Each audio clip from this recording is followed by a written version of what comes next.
For latest updates and short audio clips, follow us on Instagram, Reading the Author.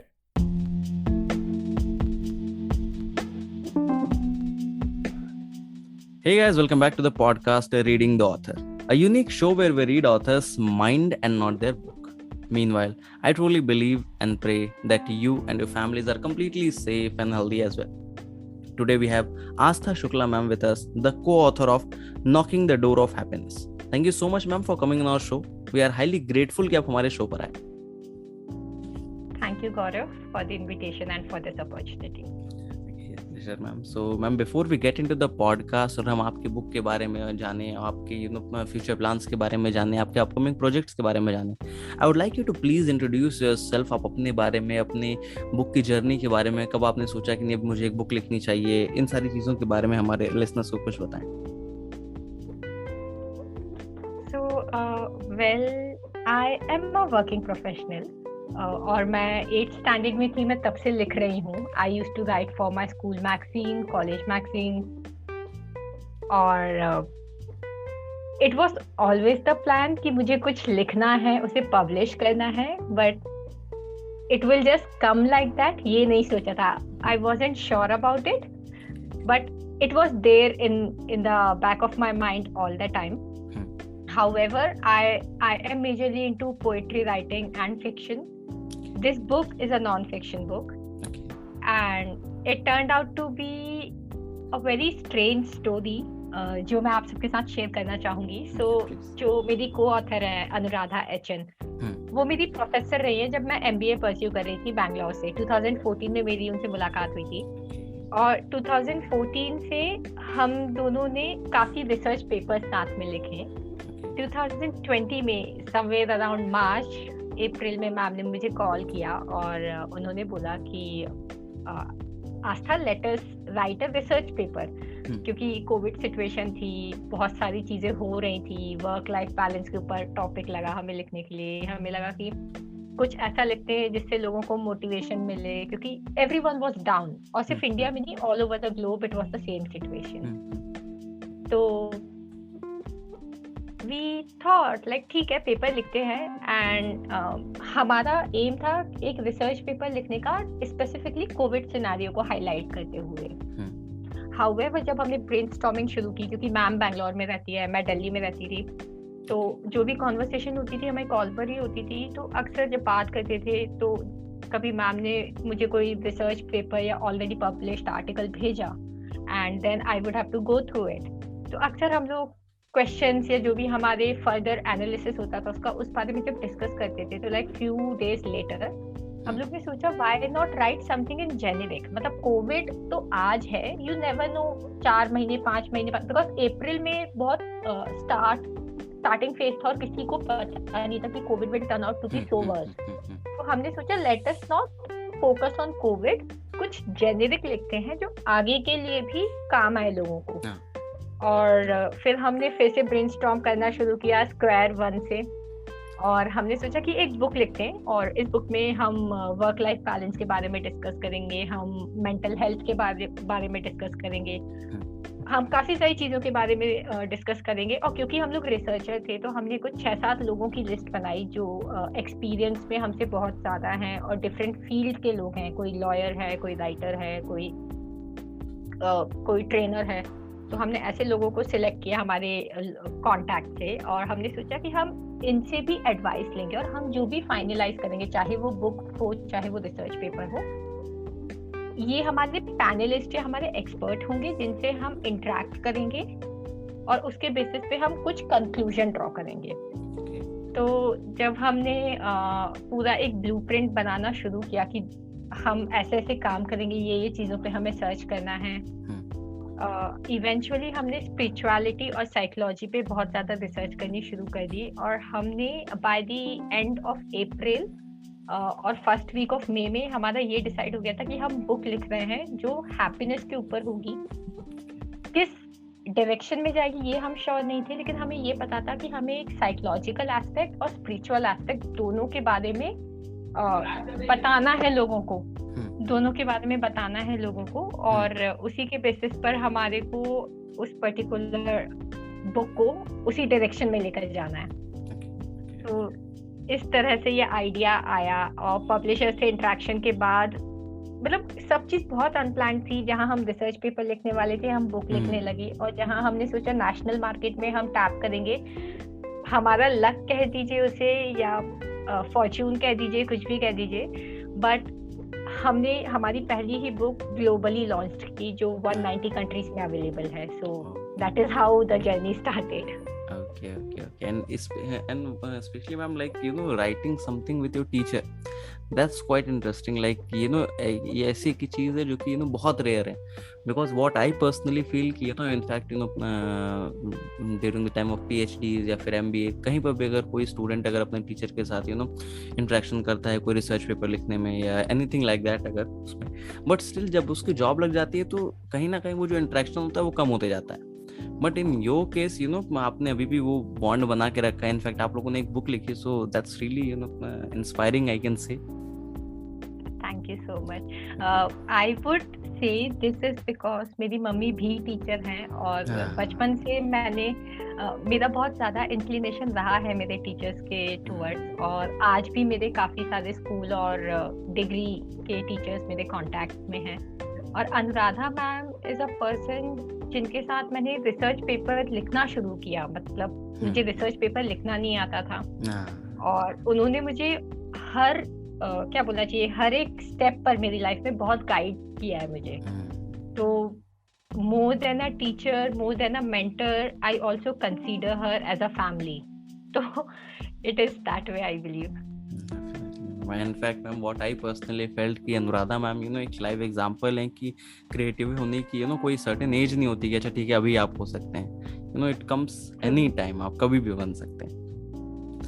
So ma'am like as you all know that the book has been released and आपने बताया कि globally book launch हुई, and I must say कि बहुत सारे लोगों ने इस बुक को पढ़ा है, and the ratings on Amazon are as well awesome I can say.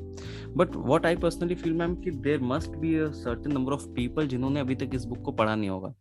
So what they can expect from this book, like can you give us some insight कि वो क्या expect कर सकते हैं इसको खरीदने से पहले, अगर आप इस पॉडकास्ट के थ्रू जितने भी लोग सुन रहे हैं उन्हें कुछ बताना चाहें बुक के बारे में, insights?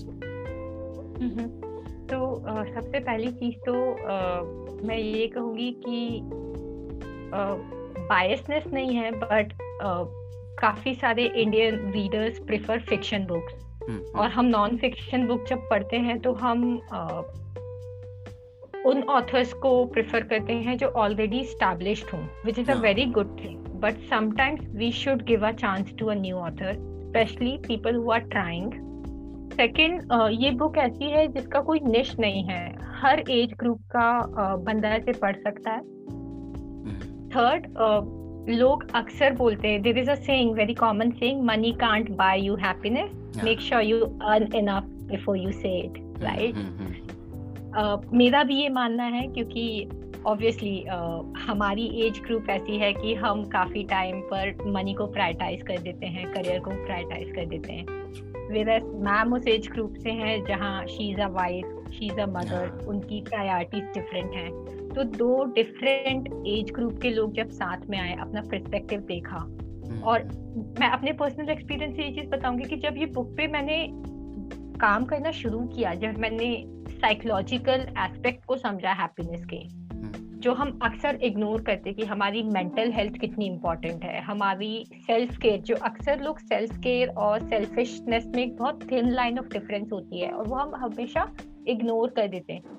तो लाइफ में वो कंटेनमेंट, वो पॉज, वो ठहराव कितना जरूरी है, ये तभी हम समझ पाएंगे जब हम आध्यात्मिक यानी कि स्पिरिचुअल और साइकोलॉजिकल यानी मनोवैज्ञानिक तरीके से हम उस चीज को समझ पाए। क्योंकि एट टाइम्स लोग क्वेश्चन करते हैं कि इसके ऊपर साइंटिफिकली प्रूव करके बताओ इस पर्टिकुलर टॉपिक को, राइट? तो हमने वो दोनों वेज को कंसीडर किया है। हमने स्पिरिचुअलिटी की जब बात की तो हमने उसे बैकअप भी किया है ऐसी रिसर्च स्टडीज के थ्रू जो लोगों ने की है, दुनिया भर में हो रही है, और दुनिया भर में अभी भी लोग इस पर्टिकुलर टॉपिक पे रिसर्च कर ही रहे हैं। So this is one thing which I would say कि अगर आपको genuinely समझना है कि how you as a person, as an individual is capable of being happy, being sad. मतलब external factors are just catalyst. Main आप होते हो, और वो समझने के लिए आपको खुद को जानना बहुत जरूरी होता है. तो अगर आप ये बुक को पढ़ोगे तो बहुत सारी चीजें ऐसी होंगी जो आप खुद से क्वेश्चन करोगे, खुद ही आंसर पाओगे उन चीजों का. And that is when you will understand कि हम कितना भाग रहे हैं और कब से भाग रहे हैं, और अभी जरूरत है कि एक वो पॉज ले लें लाइफ में. तो I guess this book can help people understand that. Definitely, it seems to be really interesting. I mean, in fact, सबसे best part मुझे इस book की क्या लगी कि we will get to see the perspective of two generations, and that on a single topic, so that can be really I can say interesting. और पढ़ने के बाद ही वैसे तो लोगों को पता चलेगा. I must recommend, आप जरूर खरीदें, पढ़ें इसे. Ma'am, basically my next question to you is like we are living in a generation जहाँ पर देखा जाए तो, जैसा आपने भी बताया कि नॉन फिक्शन या फिक्शन वर्ल्ड में देखा जाए तो बेसिकली ये जो रोमांस का जॉनरा है ये काफ़ी ज़्यादा इजी माना गया है, अगर बिकॉज जो मेजॉरिटी ऑफ ऑडियंस है वो उस साइड इंक्लाइंड है, कहीं ना कहीं हमें बात माननी पड़ेगी. बट आपने अपनी पहली बुक में ही पहले तो फिक्शन ही चुना, उसके बाद नॉन फिक्शन में भी आप गए तो आपने एक ऐसा पर्सपेक्टिव या फिर एक ऐसा टॉपिक चुना जहाँ पर व्हाट आई पर्सनली फील कि लोग एक एक्सपीरियंस ऑथर को ज़्यादा प्रेफर कर रहे हैं, because the topic is sort of happiness. तो हैप्पीनेस में बहुत सारे और भी फिलोसफर्स पहले से हैं यहाँ पे इंडिया में या फॉरेन के भी अगर आप कहें. So why you choose that topic? Like अगर आप चाहते तो आप एक अगर अपने पहले बुक के पर्सपेक्टिव से देखें तो बहुत सारे लोग हैं जो कि सेफ प्ले करना चाहते हैं कि अच्छा ठीक है एक फिक्शन लिख देता हूँ या फिर एक रोमांस के जॉनर में लिख देता हूँ, तो that can be a safe play कि अच्छा चलो ठीक है कुछ नहीं तो ये तो लोग खरीद ही लेंगे. But why you choose that? Like what motivates you to write on this topic कि नहीं मुझे इसी पे लिखना है और किसी पे नहीं लिखना है? Was it the past experience of writing research papers या फिर मैम के साथ काम करने का और मौका मिल रहा था इस वजह से, या what was that? So it's a very personal experience of Anuradha ma'am and I. जैसे मैंने बताया मैं दिल्ली में रह रही थी और अनुराधा मैम बैंगलोर में. उनकी बेटी है who is 6.5 or 7 years. And जो कोविड सिनेरियो था ना वो हम सबके लिए काफी डिप्रेसिंग था, लाइक नो डाउट बहुत डिप्रेसिंग था लगभग सबके लिए. और सेकेंड वेव या फर्स्ट वेव जो भी कहो, अभी भी मतलब हमें पता है कि almost everyone across the globe हमारे किसी फ्रेंड को, किसी फैमिली वाले को, किसी क्लोज रिलेटिव को वो बीमारी हो चुकी है तो या हो रही थी उस टाइम पर. तो सबके घर पे ना एक वैसा माहौल था जहाँ सब कुछ लो था, सबको डर भी था कि अब क्या होगा. और मेरे साथ ये सिचुएशन थी कि मैं अकेले थी दिल्ली में. ऑलमोस्ट मार्च से लॉकडाउन लग गया था तो वर्क फ्रॉम होम चालू था और घर आने की कोई ऐसी कंडीशन हो नहीं पा रही थी क्योंकि समझ में ही नहीं आता था कि जाए नहीं जाए. प्लस मेरे पास एक पपी था तो ट्रैवल करना मेरे डॉग के साथ भी एक रिस्क था क्योंकि उस टाइम उसके वैक्सीनेशन कंप्लीट हुए ही थे. और तो वो ऐसी फिर वो सिचुएशन ऐसी थी ना कि ना आप नीचे जा सकते हो ना आप किसी से मिल पा रहे हो. एक अलग ही मेंटल स्ट्रेस था हर एक इंडिविजुअल के लिए. Individual animals like dog cat सबके लिए वो बहुत अजीब फेज था आई बिलीव. तो कंसिडरिंग दैट पार्ट कि अभी जो हम इस फेज में हैं हम इस फेज से कैसे निकलें और कहीं ना कहीं हमें भी उससे बाहर आना था कुछ ना कुछ करके. तो अगर हम फिक्शन लिखते तो जैसे मैंने बताया मैं पोएट्रीज लिखती हूँ बट एट टाइम्स क्या होता है ना जब आप फिक्शन लिखते हो तो आपकी स्टोरी लाइन पर आप बहुत ज्यादा रिसर्च नहीं करते फिक्शन नॉवेल में बिकॉज रोमांटिज्म या रोमांस या talking about love is a very generic topic. लेकिन जब हमने नॉन फिक्शन बुक लिखी तो हमने खुद को बहुत ज्यादा इन्वॉल्व किया. हमने रिसर्च पेपर्स पढ़े, हमने आर्टिकल्स एनालाइज करना शुरू करे और सिर्फ मेरा और अनुराधा मैम का पर्सपेक्टिव नहीं था इसमें. हमने 7-8 लोगों को कांटेक्ट किया था जिसमें से हमें 6 रिस्पोंडेंट मिले. तो ये 6 लोग एक मिस्टर सिद्धार्थ चंद्रशेखर जो मुंबई बेस्ड हैं, who is a very good friend of mine, he is a lawyer. एक मेरे सीनियर थे mister Rohit Singh who work as an analyst, senior analyst in Bangalore. उनसे फिर there is a writer from London Janine और मैं insta poetry group के through मिले and she is very elder to me, तो मैंने उन्हें कांटेक्ट किया। देन अनुराधा मैम, और मैंने जिस कॉलेज से एमबीए की पढ़ाई किया अनुराधा मैम से जहाँ मैं मिली, वहाँ हमारे एक सीनियर फैकल्टी थे डॉक्टर रंगनाथ। तो Ranganath sir is also the head of Smart Academy. हमने, and he is a spiritual guru, he is certified yoga instructor. तो हमने उन्हें कांटेक्ट किया। And then 2 other people, mister Ashish Chandra जो मेरे ट्रेनर रहे हैं जब मैं पुणे में काम करती थी, और एक मेरी बेस्ट फ्रेंड की कजिन है who is a journalist, Mrs Anupama Chandra, she lives in Mumbai to.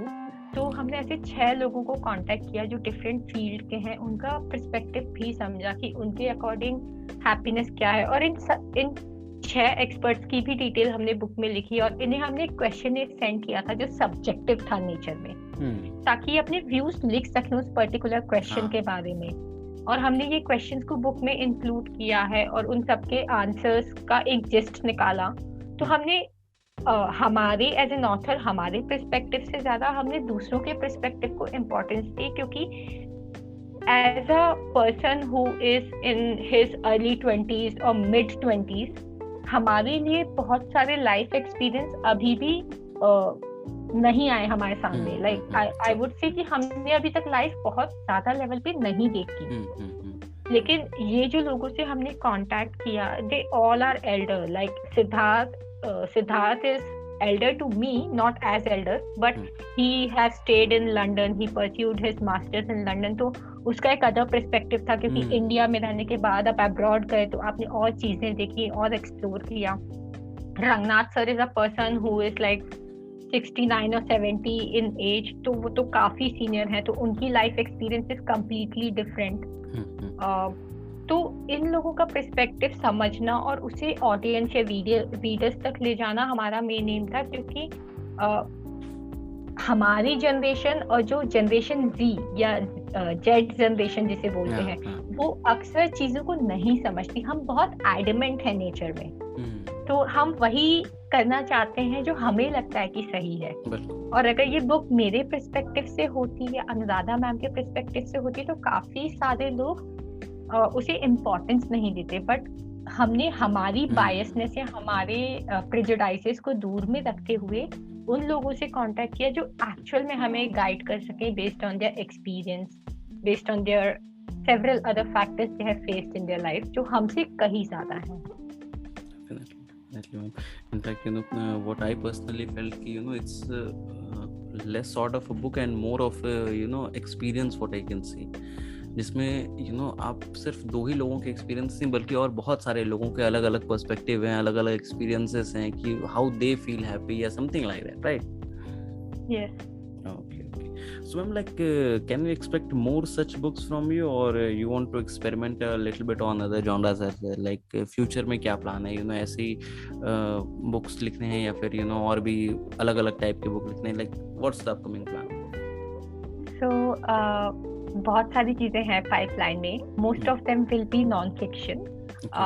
We are already working on a second book जो स्टूडेंट्स के लिए सेल्फ हेल्प बुक के तौर पे काम करेगी.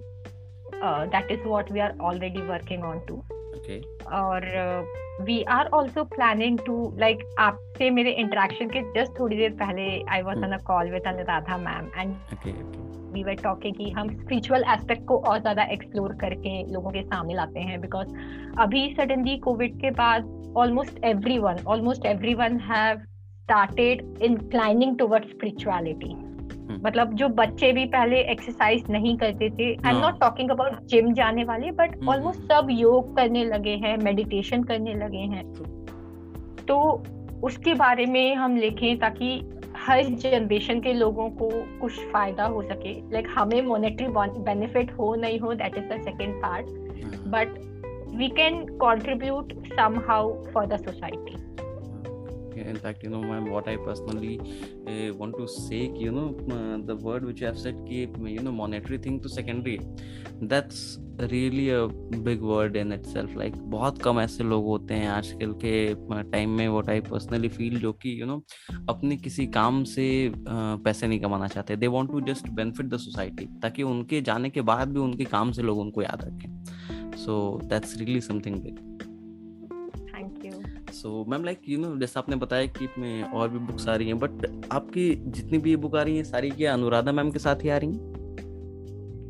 एज ऑफ नाउ जो सेकंड बुक है वो तो हाँ अनुराधा मैम और मैं ही साथ में लिख रहे हैं. हमारा नॉन फिक्शन तो we are for sure writing together. Fiction में there is a possibility I will launch my poetry soon, क्योंकि मेरे पापा मेरे फेवरेट रीडर हैं और हिंदी कविताएं मेरी वही पढ़ते हैं, तो वो काफी अच्छे क्रिटिक हैं. वो मुझे बता देते कि यहाँ मात्रा गलत है, यहाँ ये वर्ड की जगह ये वर्ड लिखो. तो अप्रैल में मेरे पापा को कोविड हुआ था, काफी क्रिटिकल सिचुएशन थी हमारे घर पर भी, और जब वो रिकवर होने लगे तो एक दिन मैंने बहुत टाइम बाद कविता लिखी और मैंने पापा को बोला पढ़ने के लिए. मतलब मैं जब बैंगलोर में भी थी, पुणे में भी थी, जब मैं कविताएं लिखती थी तो मैं पापा को फोन पे सुनाती थी कि पापा मैंने आज ये कविता लिखी है, सुनोगे क्या? तो मैंने कविता दिखाई और पापा ने फिर मेरी डायरी देखी कि मैंने बहुत सारी कविताएं लिखी हैं. तो he is with an opinion कि मुझे उन्हें लॉन्च करना चाहिए. मैं एक्चुअली डरती हूँ क्योंकि बहुत कम लोग हिंदी को पढ़ते हैं आज की डेट में, तो मुझे थोड़ा सा डर लगता है उस चीज को लेकर. लेकिन पापा ने थोड़ा मोटिवेट किया है कि नहीं हो जाएगा, लॉन्च तो करते हैं, देखते हैं. तो I am planning for that. मेरे पास हिंदी टाइपिंग के लिए कुछ नहीं है, तो I am constantly in touch with a few people जो मुझे हिंदी टाइपिंग में असिस्ट कर सकें. तो जैसे ही वो हो जाएगा तो yes, something from me as an individual you can expect in the market. Yes. Okay. And ma'am, there's a suggestion which I want to share with you as on a personal level. जैसा आपने बताया ना कि हिंदी की audience नहीं है, what I personally feel ma'am कि हिंदी की ऑडियंस डबल है. मैं बताता हूँ कैसे. जैसे let's say when it comes to English, हमारी जनरेशन इंग्लिश पढ़ती है, या फिर हमारे अगर पेरेंट्स में देख लिया जाए तो बहुत कम लोग जो कि what we can say in working profession है, या फिर आप कह सकते हैं कि जो ग्रेड बी या ग्रेड ए की सिटीज में रहते हैं पेरेंट्स, वो इंग्लिश पढ़ सकते हैं, right? But when it comes to Hindi ma'am, हमारी जनरेशन तो पढ़ती है, हमारे पेरेंट्स की भी जनरेशन उसे पढ़ती है, इनफैक्ट हमारे ग्रैंड पेरेंट्स भी उसे पढ़ते हैं. मैं आपको अपनी ट्रू स्टोरी बताता हूँ. मेरे जब दादाजी थे, अभी तो वो है नहीं, कौन, तो मैं नन्हे सम्राट करके एक मैगजीन आती थी पहले जब मैं छोटा था, तो हमारे स्कूल में वो मैगजीन मिलती थी. तो मैं क्या करता था कि खरीद के जब अपने गांव जाता था तो वहाँ पे लेके जाता था. तो पूरा दिन मेरे दादाजी उसे एक एक लाइन बाय लाइन पढ़ के मुझे स्टोरी सुनाते थे. फिर उसको मेरे फादर पढ़ते थे, मेरी मदर पढ़ती थी, तो सारे लोग हिंदी पढ़ते थे. So what I personally feel कि आप जरूर हिंदी की बुक लॉन्च करें, और ट्रस्ट मी आपको इससे ज्यादा अच्छा रिस्पॉन्स, इसका तो और अच्छा मिलेगा ही, बट उसमें उससे भी आप डिससैटिस्फाई नहीं होंगे. What I feel. I will take this as a very good motivation for me. Thank you so much, Gaurav. मैं जरूर मैं कंसीडर कर रही हूँ लॉन्च करना. मैं जरूर डरी हुई हूँ क्योंकि मुझे जेन्युइनली कोई चाहिए जो हिंदी टाइपिंग में मुझे असिस्ट कर सके, क्योंकि मैंने हिंदी टाइपिंग कभी नहीं की, और मैं नहीं चाहती कि गूगल टाइपिंग के थ्रू मैं लूँ, क्योंकि इसमें बहुत मात्राओं की मिस्टेक होती है. मैंने वो ट्राई किया था, बट वो उस तरह से हुआ नहीं जैसे मैंने चाहा. और मैंने अपनी कुछ कविताएं बुक फीवर करके एक जो पब्लिशिंग हाउस है उनके थ्रू पब्लिश की थी, सफरनामा वॉल्यूम 1 में. तो उसमें मेरी 2-3 हिंदी की कविताएं हैं अवेलेबल, अगर आप लोग चेक करना चाहें तो. आई एम नॉट श्योर कि सफरनामा की ई बुक है या नहीं, बट मैंने अपनी कुछ पोएम्स दी थी उन्हें. बट मैं एंथोलॉजी के पक्ष में नहीं हूँ, इसलिए मैं अपने आप को लॉन्च करूंगी हिंदी में फॉर श्योर, क्योंकि मुझे हिंदी बहुत पसंद है. मैं भले उतना बोलने में उतनी स्पष्टवादिता या स्पष्ट तरीके से नहीं बोलती हूँ हिंदी, लेकिन मुझे हिंदी बहुत पसंद है, क्योंकि जैसे मैंने बताया मेरी मॉम टीचर है, तो संस्कृत हिंदी को हमेशा मेरे पेरेंट्स ने बोला कि अपनी मदर टंग को उतनी रिस्पेक्ट देना जितनी तुम किसी और लैंग्वेज को भी देते हो. तो हिंदी से तो जुड़ाव है, तो कैसे टूटेगा. So, ma'am, like, how do you see yourself as a brand? Like, when it comes to personal branding, I guess many people are focusing on that. So, अगर आपके माइंड में अगर ऐसा कुछ हो प्लान किया हो कि ठीक है, आज से अगर 5 साल बाद कोई अगर बुक उठाता है, उस पर लिखा रहता है कि okay it's a book by Aastha Shukla ma'am, तो उसके माइंड में वो एक सडन रिएक्शन क्या आना चाहिए आपके अकॉर्डिंग कि आप अच्छा ठीक है इन्होंने बुक लिखी है तो ये बुक ऐसी होगी. Is there any such personal branding which you are working on, side by side? ऐसा कुछ चल रहा है कि ठीक है अपनी एक पर्सनल ब्रांडिंग या पर्सनल वैल्यू क्रिएट करनी है लोगों के माइंड में कि अगर मेरी बुक है तो लोग ये समझ के उठाएं इस बुक को. Is there anything like that? As of now, मैंने ऐसा इतना ज़्यादा एम्फसाइज करके इस बारे में सोचा नहीं, बट हाँ मैं चाहती हूँ कि कल को कोई अगर मेरी बुक देखे तो उसे पता हो कि आस्था शुक्ला कौन है, चाहे वो मुझे वाया इंस्टाग्राम जानता हो, चाहे पर्सनली जानता हो, बट उसे पता होना चाहिए कि अच्छा ये तो वही आस्था शुक्ला है जिन्होंने 5 साल पहले मेरे कॉलेज में आके गेस्ट लेक्चर दिया था, या ये वही आस्था शुक्ला है जो मेरे साथ काम करती थी. मतलब वो एक रिएक्शन होना चाहिए कि वो भी प्राउड फील करे कि आई नो दिस पर्सन. और मैं बहुत ज्यादा एनिमल एक्टिविस्ट टाइप हूँ. आई am not really an activist, but जो मेरा डॉग है वो अडॉप्टेड पपी है. तो मैं बहुत ज्यादा एनिमल वेलफेयर को सपोर्ट करती हूँ. तो आई रियली वांट कि कल को जब 5 साल क्यों 1 साल बाद भी अगर लोग मेरी बुक के बारे में बात कर रहे हैं तो वो इस बारे में भी बात करें कि ये वही लड़की है या ये वही शख्स है जो स्ट्रे एनिमल्स को जाके खाना डालती है या स्ट्रे एनिमल्स के लिए इतना वर्क करती है. मतलब उनके मन में भी एक वो चीज है कि हमें भी ये चीजें करनी चाहिए. Like I want to be an influencer, and that influencer should be a positive influencer, क्योंकि I am not someone who can guide people on their fashion trends, but I really want to help society grow. I really want कि हमारी generation और हमारी बाद वाली generation जो legacy हमारे grand parents ने या हमारे पेरेंट्स ने हमें दी है उसे होए नहीं just in the rat race जहाँ हम सबको सब चीजें चाहिए. हम रियलिटी से दूर ना हो जाए कि लोगों की, हमारे आसपास रह रहे जानवरों की लाइक को एक्सिस्टेंस कितना इम्पोर्टेंट है लाइफ में, एक दूसरे की रिस्पेक्ट कितनी जरूरी है. वो सब चीजें सोचे जब वो मेरी बुक के बारे में बात करें या मेरी बुक को देखें या गलती से मुझे देख ले कहीं. तो this is how as a brand I want to represent myself. So basically you want to have an immense success in this field and in being a what I feel is what I personally feel ma'am कि अगर देखा जाए ना तो हमारे country में एक जो फैशन का इन्फ्लुएंस है या फिर जितने फैशन वाले इन्फ्लुएंस या और भी किसी भी टाइप के इन्फ्लुएंसेस हैं, I am talking about all of them, वो बहुत ज़्यादा हो गए. नाउ इट्स हाई टाइम कि कोई ऐसा आदमी निकल के आए जो कि ह्यूमैनिटी के लिए गाइड करे, जो ह्यूमैनिटी के लिए लोगों को इन्फ्लुएंस करे. So that's what I feel कि आप उस चीज़ पे फोकस करना चाहती हैं, राइट? यस. मतलब घर से 11 साल दूर रहने के बाद मैंने तो यही चीज सीखी है कि रिश्ते, दोस्त, घर परिवार, मतलब ये छोटी छोटी चीजें जो हम अक्सर इग्नोर करते हैं उनकी बहुत ज्यादा वैल्यू होती है लाइफ में हमारे, और हम अक्सर नहीं समझते उस चीज को. इस जनरेशन में कोई अगर रिश्तों को इतना प्रायोरिटी दे रहा है तो that's really something good, because आजकल लोग व्हाट आई पर्सनली फील कि लोग उसी चीज़ में बिलीव रखते हैं कि ठीक है इतने पता नहीं कितने मिलियन बिलियन लोग हैं इस दुनिया में तो एक आदमी के नहीं रहने से क्या फ़र्क पड़ता है. इसी बेसिस पे लोग काम कर रहे हैं आजकल. My next question to you of this podcast is like there are numbers of writers coming day by day. Like अगर हम on a weekly basis देखें तो बहुत सारे books publish हो रही हैं और the industry is really getting flooded with writers. So what sort of competition do you feel? Like आप उन लोगों में से हैं जो कि एक healthy competition के तौर पे लेती हैं कि अच्छा ठीक है मेरा काम भी और अच्छा होगा, या उन लोगों में से हैं जो फील करती हैं कि क्योंकि क्रिएटिविटी में कोई कंपटीशन नहीं होता, सबकी अपनी जर्नी चल रही है? What's your point? मैं दोनों फेजेस में हूँ. मतलब I won't be lying to be honest, क्योंकि जब हमारी फर्स्ट बुक लॉन्च हुई थी लास्ट ईयर अक्टूबर में, उसके बाद नवंबर दिसंबर में हमें कोई ग्रोथ नहीं दिखी, हमें कहीं से कोई रिस्पॉन्सेस नहीं आए, हमें समझ नहीं आ रहा था कि हो क्या रहा है.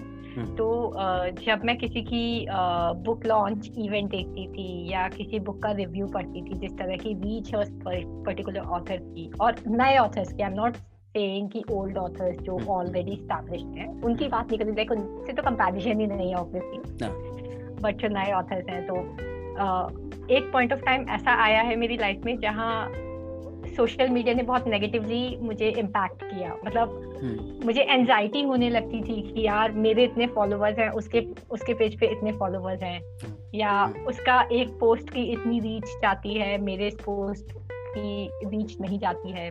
तो वो उस फेज में मैं रही हूँ. लेकिन फिर मैंने बहुत ज़्यादा खुद की मेंटल हेल्थ पे वर्क करना शुरू किया. बहुत ज़्यादा मेडिटेशन और बाकी चीज़ों को मैंने अपना टाइम इन्वेस्ट करना शुरू किया. And I am not promoting it, लेकिन सुदर्शन क्रिया करके एक क्रिया होती है जो लोग मेडिटेशन योगा में खुद को इन्वॉल्व करते हैं वो शायद जानते होंगे. तो सुदर्शन क्रिया ने मुझे बहुत ज़्यादा स्टेबलाइज होने में हेल्प की. एंड अब ऐसा होता है कि गुड, मतलब किसी का देख के अच्छा लगता है कि चलो अच्छा है, ये नया ऑथर है और ये इतना अच्छा काम कर रहा है. अब वो वैसी फीलिंग नहीं आती, कॉम्पिटिटिवनेस नहीं आती. It's a kind of a thing which motivates me कि अगर वो कर सकते हैं तो maybe I can also do it. भले इमीडिएटली नहीं, but I will be there someday. तो अब मेरे साथ ऐसा, sometimes even Anuradha ma'am and I talk about it. और कभी कभार अनुराधा मैम उस फेज में जाती हैं तो मैं उन्हें अक्सर बोलती हूँ कि मैम इट्स ओके, कोई बात नहीं, अभी नहीं 10 साल बाद people will know us, don't worry. मैं दोनों फेज में हूँ, कहीं ना कहीं इस फेज में भी और उस फेज में भी. बेसिकली मैम जो बात आपने कही ना कि नंबर ऑफ लाइक्स, कमेंट्स है, रीच देख के एंजाइटी हो जाती थी. इट्स अ सॉर्ट ऑफ आप कह सकते हैं कि it's a sort of disorder as of now. Because यही एक बहुत बड़ा मेजर रीजन पाया गया है कि जितने भी सोशल मीडिया हैं, इंस्टाग्राम हो गया, फेसबुक हो गया, they are just removing the count of the likes. आप अगर देखेंगे इंस्टाग्राम में जो नए अपडेट्स आए हैं उसमें आप अपने लाइक्स को ऑफ कर सकते हैं ताकि कोई देख ना पाए कि आपके पोस्ट पे कितने लाइक हुए हैं.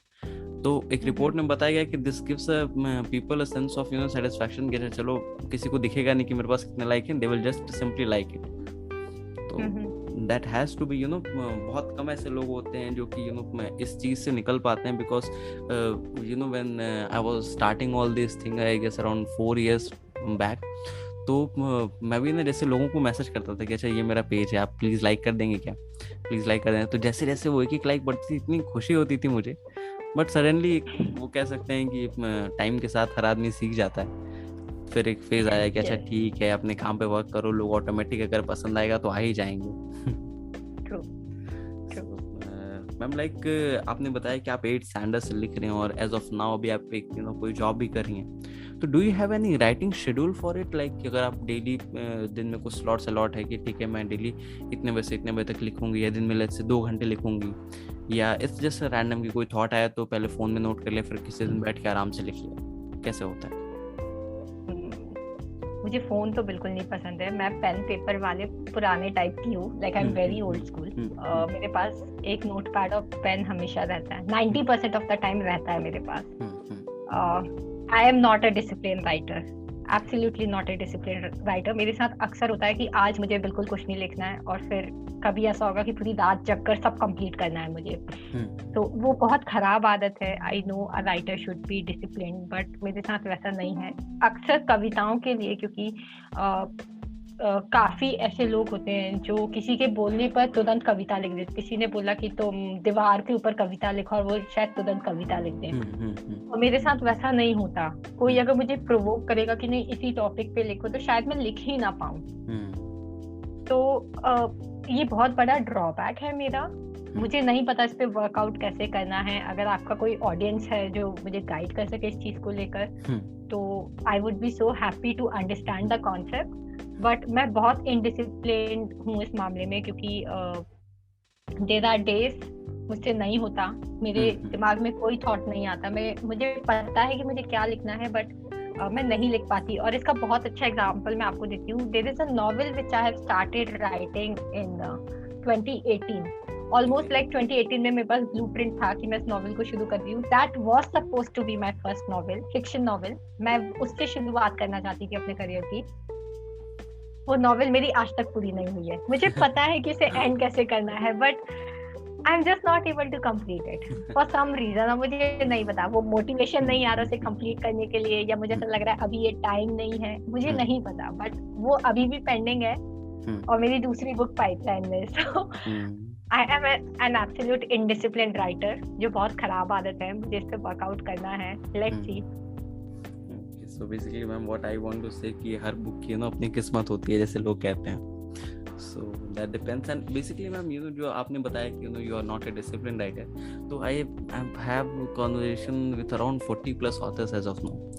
तो बहुत सारे ऐसे ऑथर्स तो होते हैं कि जो डेडिकेटेड होते हैं, बहुत डेडिकेटेड होते हैं, बहुत डिसिप्लिन होते हैं कि भाई दिन में मुझे डेली 2 घंटे, रात में हो या सुबह अर्ली मॉर्निंग, कैसे भी करके लिखना है।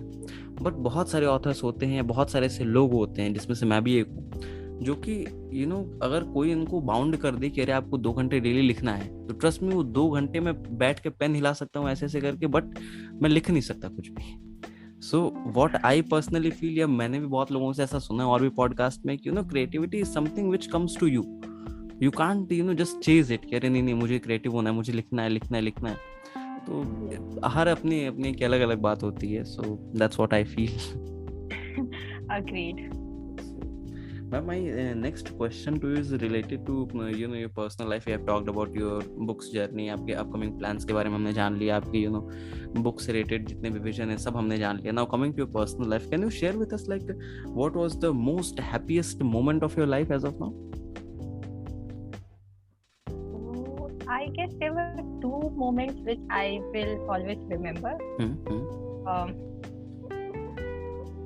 मैं चेस प्लेयर रही हूँ, तो मैंने जब पहली बार स्टेट लेवल्स के लिए मैं गई थी, तो मैं शायद 3rd या 4th पोजीशन पे थी, और सिर्फ 1st और 2nd पोजीशन वालों को नेशनल्स में जाने का मौका मिलता है। वो एक अलग ही फॉर्च्यून था मेरी लाइफ का, क्योंकि 1st और 2nd जो आए थे स्टेट लेवल में, वो किसी रीजन से नेशनल्स नहीं जा पाए थे। और मुझे अपॉर्चुनिटी मिली थी अपना पहला नेशनल खेलने के लिए। काफी लोग उस चीज जिनको पता है उस नेशनल स्पोर्ट मीट्स के बारे में, it was I guess back in 2004 Vijayawada में हुई थी। ओपन चेस चैंपियनशिप थी सीनियर विमेन की। मैं यहाँ से अंडर 13 खेल के वहाँ सीनियर विमेन्स के लिए मैंने खेला था, और 9 मैच में से मैंने एक भी मैच नहीं जीता था।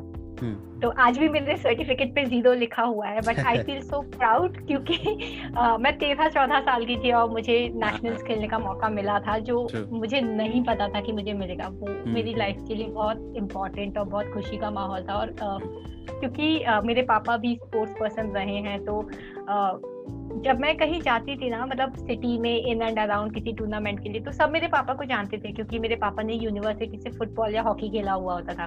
तो वो मेरा नाम सुन के पूछते थे कि यहाँ हो राकेश शुक्ला को कैसे जानते हो। मैं हमेशा बोलती थी मेरे पापा है। तो मतलब वो एक अलग ही फीलिंग होती थी कि भाई तुम भी खिलाड़ी, तुम्हारे पापा भी खिलाड़ी, तो वो एक अलग हैप्पीनेस थी।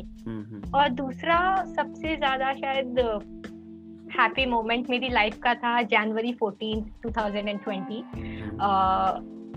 तब मैंने, जो मेरा डॉग है उसका नाम है ब्राउनी, वो कुछ 1.25 महीने का था और फॉस्टर ट्रायल शुरू हुआ था। तो मैंने जिस एनजीओ से उसे अडॉप्ट किया था, तो उनकी स्ट्रिक्ट पॉलिसी है कि 15 दिन के लिए ट्रायल होगा, उसी के बाद आपको अडॉप्ट करने देंगे वो पपी को या कैट को।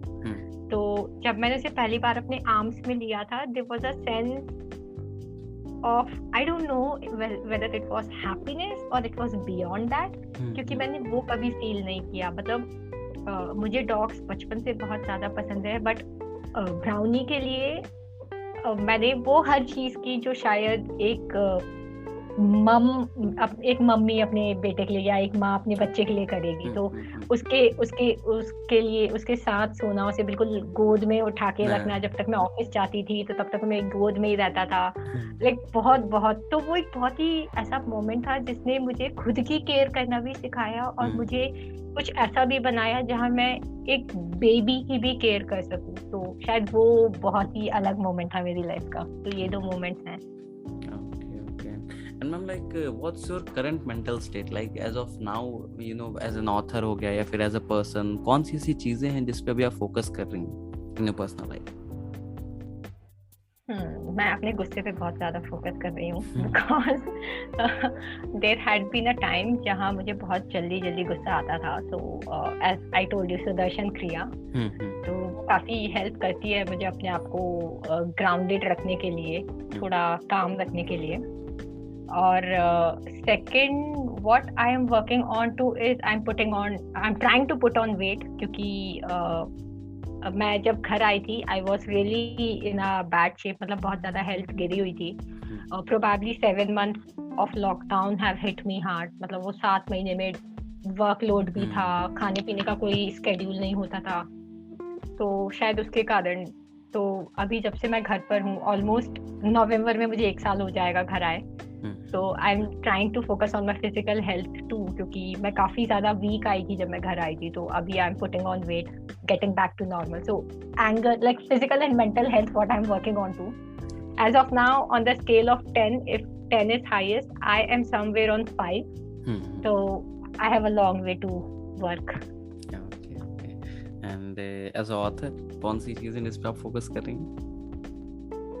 डिसिप्लिन पे बहुत ज्यादा क्योंकि मैं डेडलाइन मिस कर देती हूँ. फिर Anuradha ma'am, because she is a teacher, तो उन्हें पता है कि आस्था कर लेगी, तो वो कुछ बोलती नहीं है. But that is not a good thing. I mean I don't want कि कल को वो गुस्सा करे मुझ पे, क्योंकि मुझे बर्दाश्त नहीं होता कोई मुझे डांटे. I don't want to be on that page. Okay. And ma'am, my last question to you of this podcast is like, आपने बताया कि जब आप 8th standard से लिख रहे थे, बट बुक का रिलीज होना एक बहुत ही अलग फीलिंग होती है. आपका वर्क पूरे वर्ल्ड के सामने आ रहा है. वैसे भी आपकी बुक तो वर्ल्ड वाइड रिलीज हुई थी. So were you feeling stressed at that time, या आपने कोई ऐसा माइलस्टोन सेट किया था अपने लिए कि अच्छा ठीक है, मुझे इतने लोग जानते हैं तो मेरी बुक को ना इतना पहले सेल करना होगा, या आप एक्साइटेड थी, स्ट्रेस थी, क्या चल रहा था उस वक्त आपके माइंड में? मुझे ऑनेस्टली कुछ भी नहीं, ऐसा कुछ भी नहीं था मेरे माइंड में, टू बी ऑनेस्ट. क्योंकि मैंने जब एग्रीमेंट साइन किया था, क्योंकि हम 2 ऑथर्स थे, तो एग्रीमेंट पे किसी एक ऑथर को साइन करना था, तो मैंने साइन किया था. और उस एग्रीमेंट साइनिंग के 3 दिन बाद मैंने मेरे पापा को फोन करके बताया था कि पापा मैं ना बुक लॉन्च कर रही हूँ. तो मोर और लेस इट वाज लाइक ठीक है, देखेंगे जो होगा, कोई बात नहीं, हो गई, नहीं हुई. और जिस दिन 26 अक्टूबर जब बुक लॉन्च हुई सुबह 10 बजे, मैं फाइनेंस टीम के लिए सपोर्ट करती हूँ, यूएस बेस्ड क्लाइंट्स हैं मेरे, तो मेरी नाइट शिफ्ट होती थी. सुबह 9:30-10 बजे मेरे पास कॉल आई सिद्धार्थ की और आदित्य दाखले करके, जो बंदा हमें सोशल मीडिया पे सपोर्ट करता था उस टाइम पर. तो इनकी मेरे पास कॉल आई कि आपकी बुक लॉन्च हो गई है, और मैं नींद में थी. तो आई वाज लाइक अच्छा हो गई क्या, अच्छा मुझे लिंक सेंड करना. तो मेरे लिए बहुत नॉर्मल था, क्योंकि मैं अकेले थी, घर का कोई था नहीं आसपास जिसके साथ मैं तो it was very normal thing. जैसे ऑफिस में बेस्ट एम्प्लॉय का अवार्ड मिल गया एंड आई एम लाइक ठीक है, कोई बात नहीं. तो वैसी सिचुएशन थी मेरे साथ बिल्कुल. Okay, so that's all for today, guys. I hope you must have enjoyed this episode, and if you do, then do follow our podcast, Reading the Author, available on all the leading podcast platforms. And don't forget to buy and read the book. Just आप Amazon पे जाएं, वहाँ पे search करें Knocking the Door of Happiness. वहाँ पे ma'am की book आ जाएगी. ज़रूर खरीदें, पढ़ें और अपने जानने वालों के साथ, चाहने वालों के साथ ज़रूर शेयर करें. Thank you so much, ma'am, for enlightening us with your thoughts. It was truly an amazing experience to have you on our show today. Thank you so much, Gaurav. It was really an amazing conversation with you. Thank you so much. And ma'am, one more request. जब भी आप next time अपनी book के साथ हमारे यहाँ पे आएं, तो I would just love to have a conversation with Anuradha ma'am as well. तो आप दोनों लोग जरूर आएं. You're most welcome. For sure. We can always discuss about it anytime you want. For sure. Okay, ma'am. Okay. Thank you. Thank you, Gaurav.